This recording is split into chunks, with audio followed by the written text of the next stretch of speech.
Eu me lembro do primeiro relógio que eu ganhei. Ainda era de corda, né? Daquele que você tem que virar o botãozinho. Eu devia ter, sei lá, será que eu estava no final do curso primário ou começo do curso ginasial? Mas eu fiquei muito impressionado porque na telinha dele, assim, no lugarzinho dos ponteiros, estava escrito rubis. Eu não sei quantos rubis, devia ser uma bobagemzinha, 3, 4, 5 rubis, 7 rubis, 17 rubis, eu não me lembro, era um relógio barato, ainda não era automático, depois viriam os automáticos, né, que eu ganhei no ginásio, que eu ganhei um automático, que daí você ficava fazendo assim para os meninos ficarem com inveja que você tinha um relógio automático, tinha que sacudir o pulso para ele carregar, né, para ele dar corda. Mas aqueles rubis me impressionaram, puxa, eu tenho rubis no pulso, mal sabia eu que era rubi sintético, né, o que usa no relógio. Existe um rubis no relógio, nesses relógios existiam, hoje acho que nem fazem mais com rubis, e ele serve apenas como apoio de algum eixinho para não gastar. Mas é uma casquinha, uma caspa de rubi que tem lá dentro, não é maior que isso. E o rubi é uma pedra preciosa, então eu até fiquei com vontade de descobrir quais eram as pedras mais preciosas do mundo. Eu fiz uma pesquisa no Google e não vi o rubi. O meu rubizinho não aparecia. E eu achava que era uma pedra preciosa, ele não estava lá. As 12 pedras mais preciosas do mundo, por valor, por raridade, começam com alexandrita, nunca ouvi falar, tanzanita, muito menos, benitoite, opala negra. Opala eu já ouvi falar, meu pai teve um opala, mas não pedra, né? Mas tem a opala, pedra, que é mais conhecida. Mas a opala negra não, ela é raríssima, não existe, só existe numa região da Austrália. Larimar, berilo vermelho, que é uma esmeralda, ao invés de ser verde, ela é vermelha, painita, musgravite, taafeite, jeremegevite e gradidierite, e a 12ª, dessa lista das mais valiosas do mundo, diamante negro. Perdão, diamante vermelho. O diamante branco é esse que é lapidado e fazem anéis para noivados, né? Mas ele nem aparece na lista das 12 pedras mais preciosas do mundo. Então você, que seu noivo te deu um anel de diamante, é melhor você não ficar tão contente assim, porque ele não deu a pedra mais preciosa que existe na face da Terra. Ele não está nessa lista. E na Bíblia nós encontramos muitas pedras preciosas, principalmente no Antigo Testamento, que eram na roupagem dos sacerdotes, e elas tinham todo um significado, mas não eram essas pedras aqui, porque essas pedras acho que são pedras encontradas modernamente, né, em minas muito profundas ou em lugares muito remotos. Aquelas eram as mais preciosas do tempo lá da Bíblia, e que são as mais comuns também no nosso conhecimento para joias. Mas, além de existirem aquelas pedras preciosas na Bíblia, eu fui buscar na Bíblia e encontrei outras pedras preciosas. Na Bíblia, a Bíblia é que nem uma caixinha de surpresas. Existem algumas pedras preciosas na Bíblia. Começa por uma pedra que é a mais preciosa que existe, não na face da Terra, mas em todo o universo. Se você for garimpar em outros mundos, em outras galáxias, você não vai encontrar uma pedra tão preciosa quanto essa pedra. Essa pedra, na Bíblia, é chamada de Senhor Jesus Cristo. Essa é a pedra mais preciosa. E a Bíblia chama de preciosa. Em 1 Pedro, capítulo 2, versículo 4, diz que, chegando-vos para ele, pedra viva, reprovada na verdade pelos homens, mas para com Deus eleita e preciosa. Então, na avaliação de Deus, essas 12 aqui são lixo.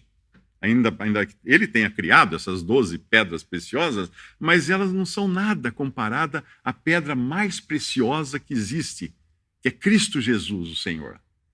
E um detalhe muito importante, ela é preciosa para Deus, eleita e escolhida, selecionada como um joalheiro, né? Ele tem lá as várias pedras, ele vai selecionar a mais pura, a mais perfeita de todas. Assim Deus escolheu a pedra mais perfeita que ele podia encontrar, Cristo Jesus. Para Deus é a mais preciosa. E agora eu começo perguntando para você o seguinte: qual é a pedra mais preciosa para você?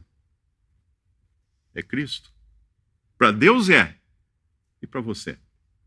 É Cristo. Será que a apreciação do ser humano é a mesma que Deus tem?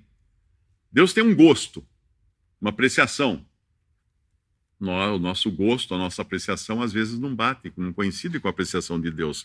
Porque mais adiante, no mesmo capítulo 2 de 1 Pedro, ele continua no versículo 5, vós também como pedras vivas. Agora ele está comparando os cristãos, seres humanos, como pedras vivas. Sois edificados casa espiritual e sacerdócio santo, para oferecer sacrifícios espirituais agradáveis a Deus por Jesus Cristo. Essa é a função. Quando nós falamos que Cristo veio salvar pecadores, para que ele veio salvar pecadores? O que Deus queria com os pecadores? O que Deus busca? Deus busca adoradores que o adorem em espírito e em verdade. Isso que Deus busca. Deus busca adoradores.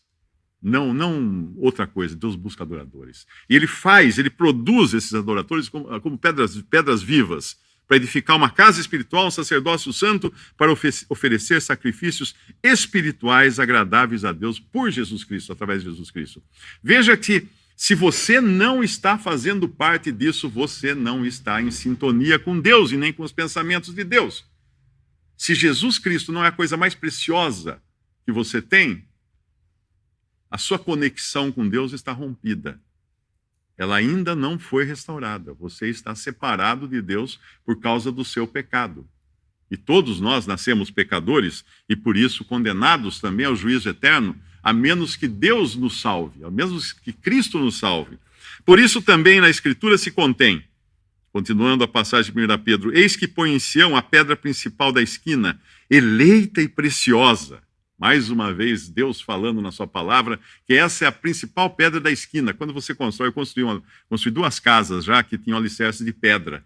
E na hora de construir, você faz umas valetas, que são onde vão as paredes, aí você escolhe a pedra mais certinha, com o ângulo mais reto que tem, coloca no canto, e a partir dela você traça as linhas, e dela vai surgir todo o alicerce com as outras pedras.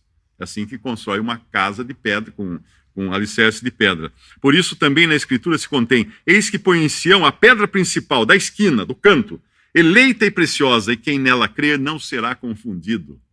Muitas pessoas titubeiam quando se fala em crer em Jesus. Mas eu não sei, o que vai acontecer comigo depois se eu creio? Não será confundido. Não será confundido, as coisas se abrem, você enxerga, você era cego, depois vai enxergar a luz. E assim para vós que credes, é preciosa essa pedra. Mas para os rebeldes, a pedra que os edificadores reprovaram, essa foi a principal pedra da esquina, e uma pedra de tropeço e rocha de escândalo.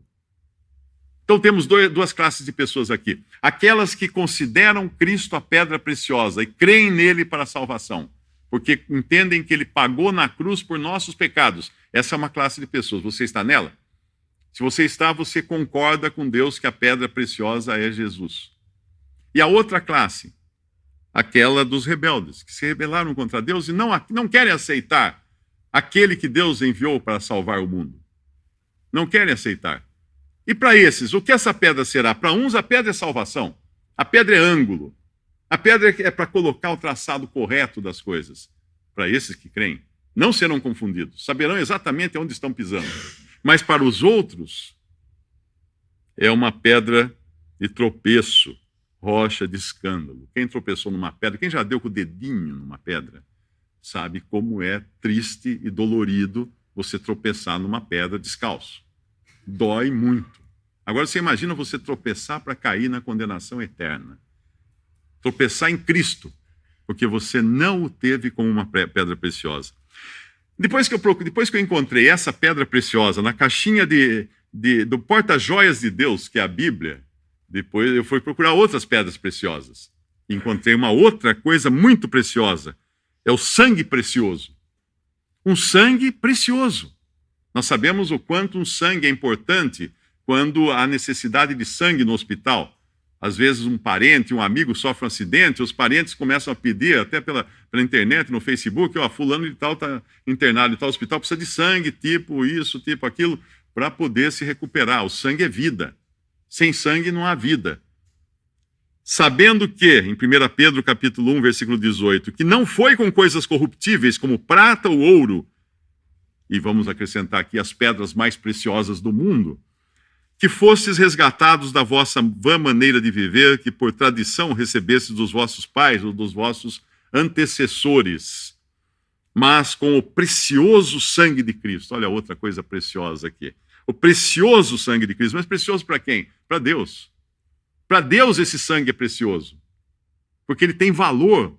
Ele tem valor de resgatar pecadores, de remir pecadores. O precioso sangue de Cristo, como de um cordeiro imaculado e incontaminado, o qual, na verdade, em outro tempo foi conhecido, esse cordeiro que iria derramar o seu sangue. Mas em que tempo foi conhecido? Deve ser há 2000 anos? Não. Então vamos chutar 5.000 anos, 6.000 anos. Tempo lá do Jardim do Éden? Não. O qual, na verdade, foi, em outro tempo foi conhecido, ainda antes da fundação do mundo. Deus, nos seus planos eternos, já vislumbrava lá na frente que haveria um cordeiro que viria derramar o sangue para remir o pecador, para libertar o pecador do seu pecado. Isso quando? Quando só existia Deus. Quando nem existia mundo, nem universo, nem nada. Existia Deus só. Deus Pai, Deus Filho, Deus Espírito Santo. Essa trindade, esse círculo de amor e de comunhão que sempre existiu na eternidade. Não vou falar em todos os tempos, porque a eternidade não tem tempo, mas já estava nos planos de Deus que um dia o seu Filho viria ao mundo para morrer numa cruz e derramar seu sangue. O qual, na verdade, em outro tempo foi conhecido ainda antes da fundação do mundo, mas manifestado nesses últimos tempos por amor de vós. Foi o amor do Pai que enviou o seu Filho para nos salvar. Quando você dá um anel de brilhante para sua noiva, aquilo é uma expressão máxima de amor, que você quer se casar com ela e você então oferece aquele anel, a pede em casamento. Pelo menos essa é a maneira ocidental de fazer as coisas. Em outros países tem outras maneiras, mas nesse exemplo, aquela é a prova de amor que você está dando.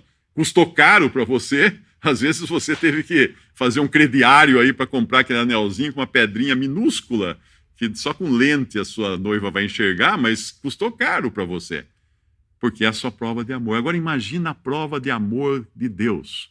Foi entregar seu próprio filho, a pedra mais preciosa que Deus tinha no seu tesouro, para que ele viesse aqui morrer, derramar sangue no lugar do pecador, pagar pela culpa do pecador. Cristo na cruz estava ali, ele fala profeticamente num salmo, ele fala assim: restituí o que não roubei. Como restituiu o que não roubei? Ele foi condenado no lugar daquele que pecou, daquele que praticou o mal. Nós, todos nós. Não há nenhum isento de pecado. Ninguém pode dizer eu sou justo, eu sou bom, eu sou... Não pode. Porque ao dizer isso você já está pecando. Você já está pecando. Só de se considerar assim, porque o padrão é Deus. Se eu colocar uma folha de papel branco, se eu perguntar aqui qual é essa parede aqui, você fala, é branca, né? Aqui é branca, aqui é bege. Tá bom, vamos ver se é branca. Aí eu pego uma folha de papel e coloco aqui. Na mesma hora você percebe que a parede não é mais branca. Porque eu tenho um padrão aqui que é mais branco do que a parede branca. E assim o padrão de Deus é Cristo, e ninguém alcança esse padrão. Portanto, para que o homem fosse salvo, Cristo precisou derramar sangue, não qualquer sangue, sangue precioso. Na cruz ele ficou 3 horas recebendo o juízo de Deus para pagar pelos nossos pecados vivo. Lá em Hebreus fala assim, que ao homem está determinado morrer uma só vez e depois disso o juízo. Veja que no caso de Jesus foi diferente. Ele primeiro recebeu o juízo, depois ele morreu. Depois ele entregou a sua vida. Vivo. Vivo. Pense o que é uma pessoa viva sendo condenada no lago de fogo. Ele foi condenado na cruz por nossos pecados, vivo.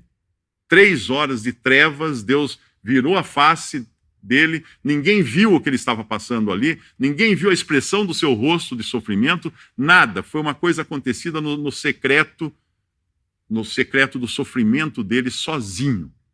Nenhum homem morre sozinho neste mundo.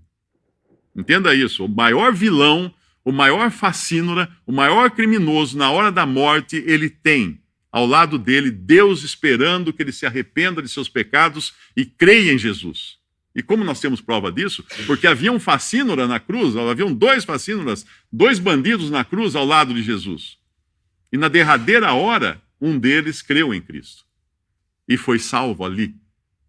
Senhor, lembra-te de mim quando entrares no teu reino, e o Senhor frustra o desejo dele. Porque ele estava pensando, como qualquer judeu, em entrar no reino terrestre do Messias quando viesse reinar na terra, e o Senhor não atende o pedido dele.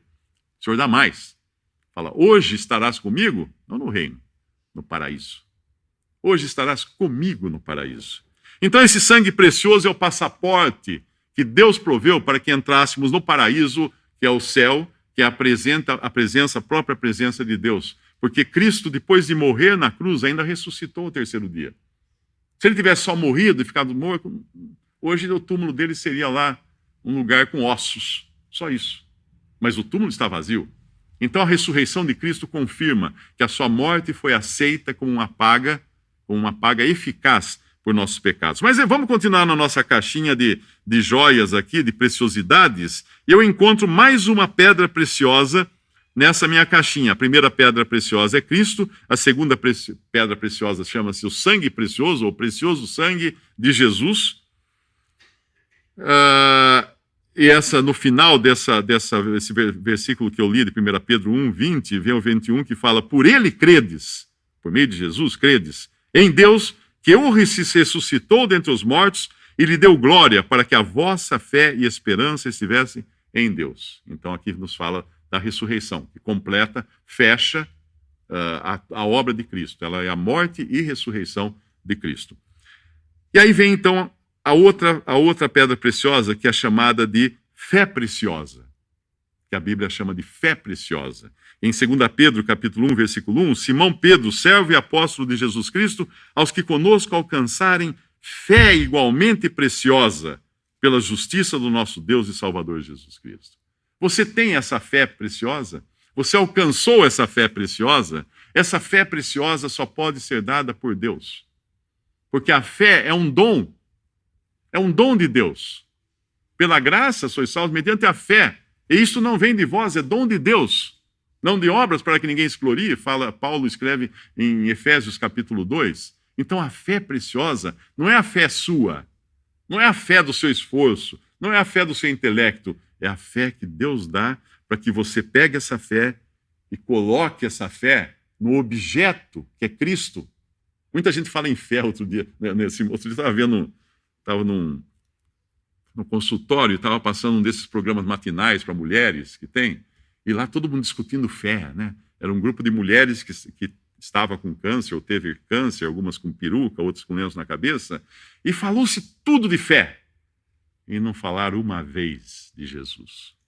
Uma vez de Cristo. Não, o importante é ter fé. Nós juntas aqui, a nossa fé fica mais forte, ficamos com uma fé mais poderosa, fé mais forte onde?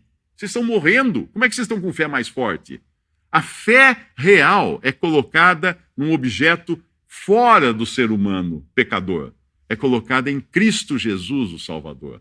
Não é a fé que muda alguma coisa, é em quem nós depositamos a fé. Eu posso ter muita fé nesse celular aqui. Eu creio no meu celular é meu Salvador. Não adianta nada. Amanhã ele para de funcionar, acaba a bateria. Se eu não carregar ele todo dia, ele para.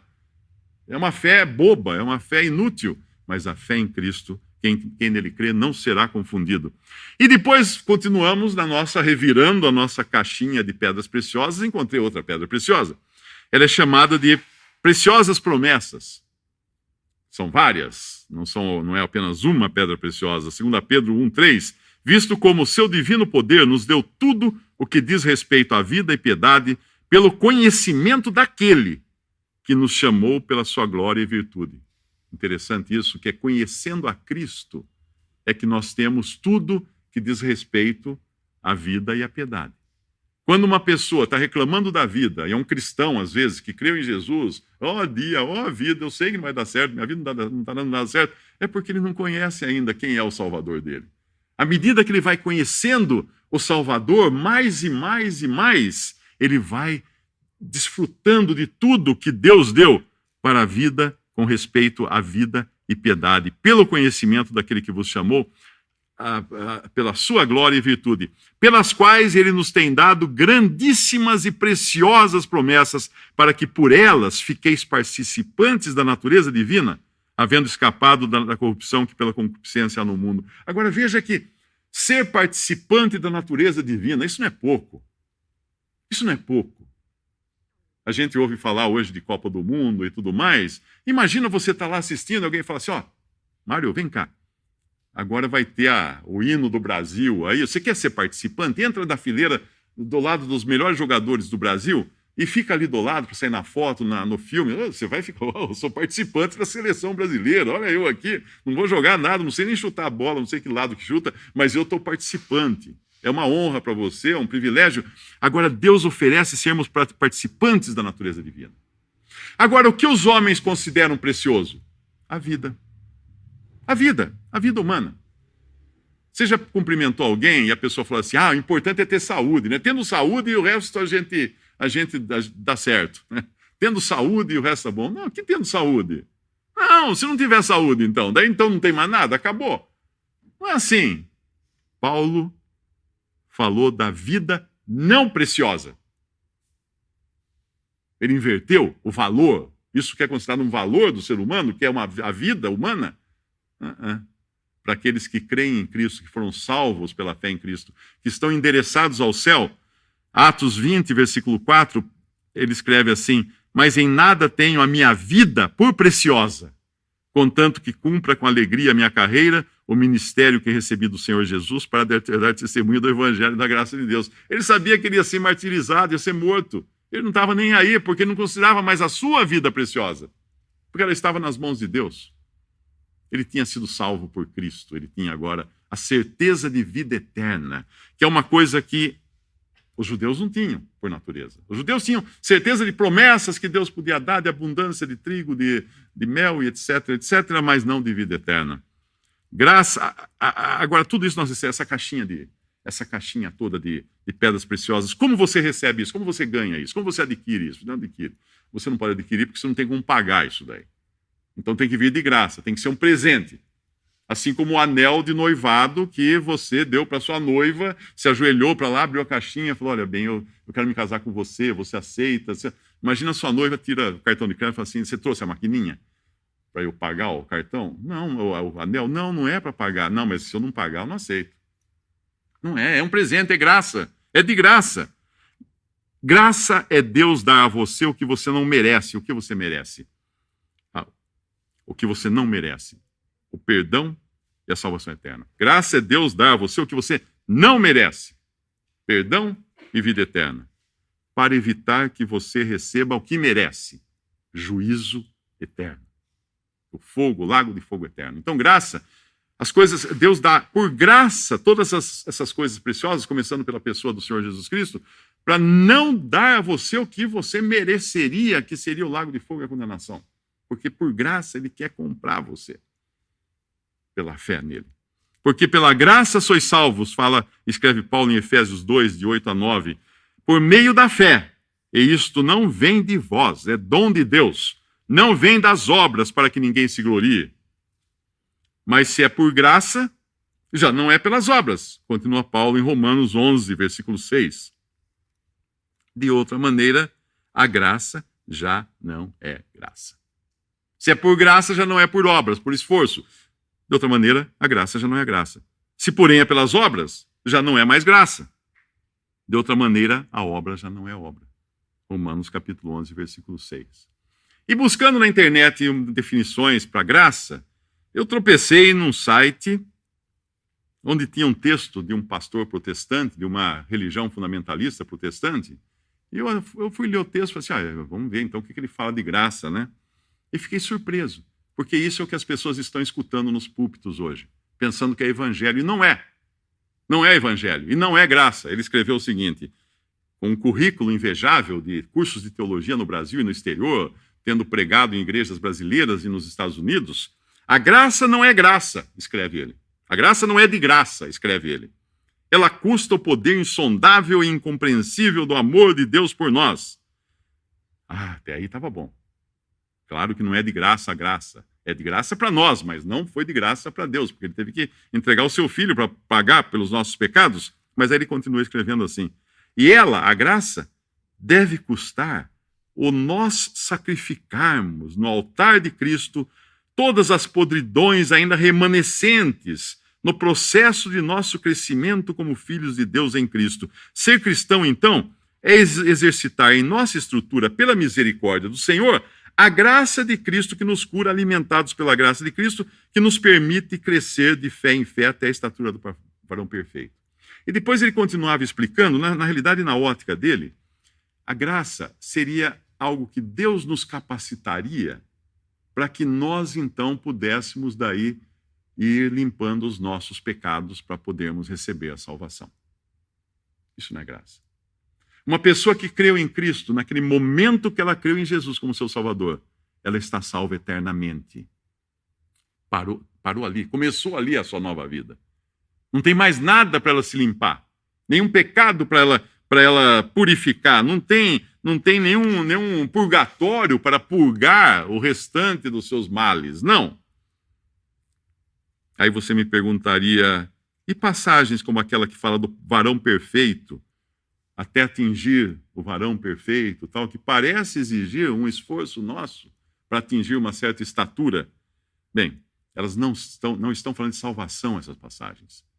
Elas estão falando agora do crescimento do salvo, daquele que foi perdoado por Cristo. E uma maneira que eu encontrei, que eu acho bastante fácil de compreender, é a seguinte: você vai na praia, fica totalmente queimado, esqueceu o protetor solar, fica totalmente queimado do sol, e aí sua pele começa a sair. Eu pergunto, você tem que criar uma nova pele agora? Não. O seu organismo já cria a nova pele e ela já está ali, debaixo da pele velha. O que você faz, então? Você tira a pele velha. Você se descasca, porque a nova já está lá, pronta, nova, 0 quilômetro. Você se descasca apenas. Deus dá a você uma nova vida. E o sol desse mundo, a poeira desse mundo, a sequidão desse mundo vai nos deixando queimados de andar por aqui, mas isso não muda a nova natureza que já está lá. Já está lá por baixo dessa pele seca, velha, que você foi acrescentando no seu andar aqui. Então a salvação não tem nada a ver com a vida cristã depois, com a santificação do dia a dia, onde você coloca para fora aquilo que você já tem e já é aos olhos de Deus. Não algo que você adquira de novo. Não, você já tem e já é santo aos olhos de Deus e coloca para fora. Mas tudo começa com a sua salvação. E a sua salvação começa no momento em que você passa a ter a mesma apreciação que Deus teve pela pedra mais preciosa que existe em todo o universo, em todos os tempos e até antes dos tempos. Jesus Cristo, o Senhor. Podemos dar graças a Deus, nosso Deus e nosso Pai. Nós agradecemos, Pai, por essa pedra preciosa que Tu colocaste diante de nós. Esse Senhor Jesus perfeito que veio ao mundo para sofrer, morrer no lugar do pecador, para que seja ali um sacrifício em nosso lugar. Pai, nós agradecemos por este evangelho, esta boa nova de salvação que não tem condições, que é de rendição a Cristo. Pedimos, Pai, se porventura aqui, ou alguém que vai escutar essa mensagem depois, ainda não tem a salvação perfeita, não tem a certeza de vida eterna, não tem o conhecimento de Cristo Jesus como seu Senhor e Salvador, Tu possas tocar nesse coração, Pai, para que essa pessoa desfrute, agora mesmo, da vida eterna que Tu ofereces em Cristo, e tenha todos os seus pecados perdoados, todos eles, sem distinção alguma. Pai, nós agradecemos por essa mensagem do Evangelho, agradecemos ainda pela oportunidade que Tu nos dás de pregá-la e que Tu também dás aos que a escutam, porque o tempo está para terminar. E nós agradecemos no nome precioso de nosso Senhor e Salvador Jesus Cristo. Amém.